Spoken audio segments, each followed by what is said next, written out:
الحمد لله وحده والصلاة والسلام على من لا نبي بعده. أعوذ بالله من الشيطان الرجيم. أفمن حق عليه كلمة العذاب أفأنت تنقذ من في النار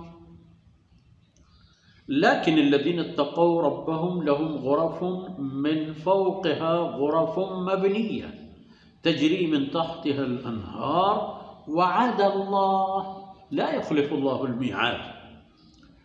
ألم تر أن الله أنزل من السماء ماء فسلكه ينابيع في الأرض ثم يخرج به زرعا مختلفا ألوانه ثم يهيج فتراه مصفرا ثم يجعله حطاما.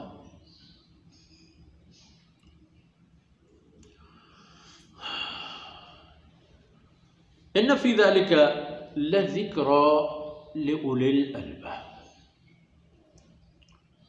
سبحانك لا علم لنا إلا ما علمتنا إنك أنت العليم الحكيم. رب اشرح لي صدري ويسر لي أمري واحلل عقدة من لساني يفقه قولي واجعل لي وزيرا من أهلي رب زدني علما وارزقني فهما.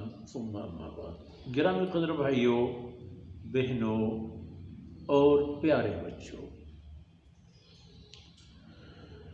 افمن حق علیہ کلمۃ العذاب، ایک ایسا انسان جس پر عذاب الہی کا فیصلہ اٹل ہو چکا ہو، قطعی ہو کہ یہ آدمی اللہ کے عذاب میں گرفتار ہوگا. افأنت تنقذ من فی النار، کہ آپ کو یہ طاقت ہے کہ کسی کو جہنم کے آگ سے نجات دلا دو؟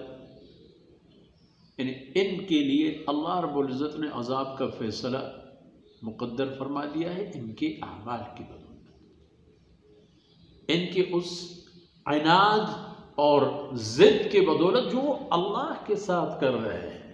رہنے دو، انہوں نے جب خود قبول کیا ہے تو آپ کو بھی طاقت نہیں ہے ان کو جہنم کے آگ سے نکالنے کی.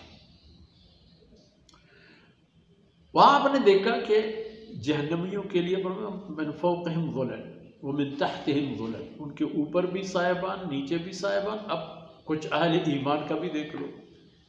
لیکن الذین اتقوا، لیکن جن لوگوں نے تقوی کی عادت اپنائی، متقی بنے، تقوی کے اصول و ضوابط پر چلنے والے بنے، لہم غرف من فوقها غرف مبنیہ، ان کے لیے عالیشان محلے ہوں گے، عالیشان محل ہوں گے کہ ان کے اوپر بھی ان کے لیے، وہ بھی ان کے لیے غرف مبنیہ، بہترین بلڈنگ، بہترین اپارٹمنٹ، بہترین مکانات، جن کی حسن بھی لاجواب، جن کی انداز بھی لاجواب، جن کی سکون لاجواب، جن کی اسباب و اوزار لاجواب، تیار مبنی بنائے گئے، تیار. بس اتنی دیر ہے کہ اہل ایمان اس دنیا سے چلا جائے اور عالم برزخ کی سفر طے کرے، اور اس کے لیے اللہ کی یہ نعمتیں تیار جن کی کوئی انتہا نہیں. تجری من تحتها الانہار، ان کے ان مکانات اور عالیشان محلات کے نیچے انواع و اقسام کی نہریں بہہ رہی ہوں گی. وعد اللہ، یہ اللہ کا وعدہ ہے، لا یخلف اللہ المیعاد، اللہ رب العزت اپنے وعدے کا خلاف نہیں کرتا. انسان ذرا دیکھ لو. أَلَمْ تَرَ أَنَّ اللَّهَ أَنزَلَ مِنَ السَّمَاءِ مَاءً، نہیں دیکھا، نہیں دیکھتے ہو، نہیں دیکھ رہے ہو. اللہ کی ذات نے آسمان سے پانی اتارا. کتنا پیچیدہ اور عجیب و غریب نظام ہے. ہم تو دیکھتے ہیں بادل چھا گئے، بادل کالے ہو گئے، بارش اور اسی طرح بجلیوں کی کڑکنا اور سلسلے شروع ہو گئے.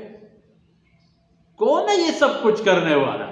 انزل، یہ اللہ کی ذات ہے جس نے اتار دیا تمہارے لیے پانی. روایت میں ہے کہ ایک ایک قطرہ پانی کے ساتھ ایک فرشتہ ہوگا. کیا سمجھا ہے بنی آدم تم نے اپنے آپ کو؟ شیطان کا ایک کھلونا یا رب رحمان کی نعمتوں کا ایک مرکز و محور کہ جس کے ایک قطرہ پانی کے لیے بھی ایک فرشتہ خدمت کرے. کیا سمجھا ہے؟ تعالی اللہ رب العالمین. انزل من السماء ماء فسلكه ينابيع في الارض. پھر پانی جو بہت ہوتا ہے اس کو زمین کے اندر رستہ دے کے اس کے چشمے بنا لیتا ہے. پانی زمین کے اندر جذب ہوتا ہے. اب پانی ختم نہیں، زمین کے اندر آپ کے لیے اسٹور ہے، اسٹاک ہے، آپ کے لیے ذخیرہ ہے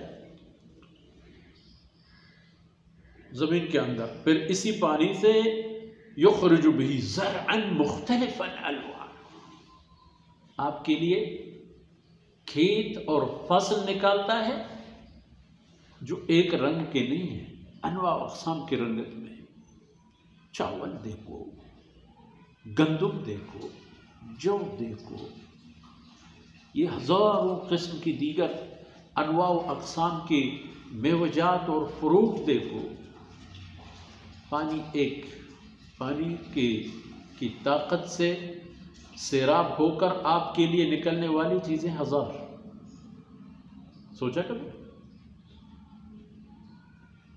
ثم یہیج فتراه مصفرا، پھر یہ جو فصل جب پکتا ہے تو خشک ہو جاتا ہے، رنگ بھی تبدیل ہو کے پیلا پڑ جاتا ہے. اور اسی طرح اس کو کاٹنا پڑتا ہے جو آپ کے اگائے فصل ہوں یا جو بیابانی اللہ کے اپنے اگائے گئے فصل ہوں. ثم یجعلہ حطاما، پھر وہ وہیں کڑے کڑے ٹوٹ پھوٹ کا شکار ہو جاتا ہے، اپنے آپ کو قابو نہیں کر پاتا ہو. ان فی ذلک لذکری، ان تمام چیزوں میں نصیحت ہے لأولی الالباب، ان لوگوں کے لیے جن کے سمجھ اور شعور ہو. اور سمجھ و شعور کی نشانی یہی ہے کہ انسان کو آخرت کی فکر دلا لے. ہر وہ انسان جو آخرت سے متعلق غافل و بے خبر ہے وہ نادان ہے، وہ نادان ہے. اولو الالباب وہی ہے جس کو آخرت کی فکر ہو. اللہ رب العزت کوتاہیوں سے درگزر فرمائے. وصلی اللہ علی نبینا محمد وعلی آلہ وصحبہ.